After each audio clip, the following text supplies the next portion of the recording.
পহেলা বৈশাখের রঙিন উৎসব পার হতেই যেন ভিন্ন এক চিত্র ফুটে উঠেছে রাজধানীর বাজারগুলোতে। কারওয়ান বাজার ঘুরে দেখা গেছে গত সপ্তাহের তুলনায় চাল, তেল ও পেঁয়াজের দাম বাড়তি। ক্রেতা বিক্রেতারা বলছেন, এভাবে দাম বাড়তে থাকলে কোরবানির ঈদের আগে আরও চাপে পড়বে সাধারণ মানুষ।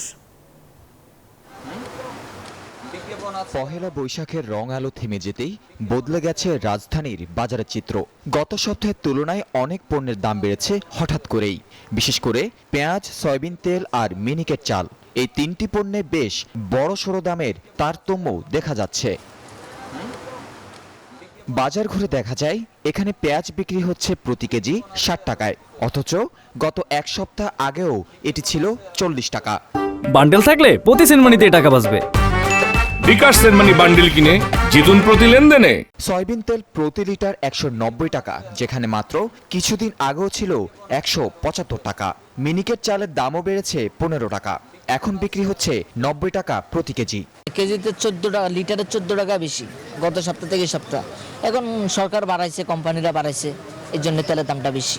গত সপ্তাহে ছিল 850 টাকা কেজি আর 5 লিটার, আজকে হয়েছে 920 টাকা। অতীতের মতো এবারের রমজানে প্রতি কেজি পেঁয়াজের দাম 100 থেকে 200 টাকা ছিল না, যা কিছুটা হলেও স্বস্তিদায়ক ছিল। তবে হঠাৎ পয়লা বৈশাখের পর দ্রব্যমূল্যের দাম বাড়ায় আবারও বেড়েছে হতাশা।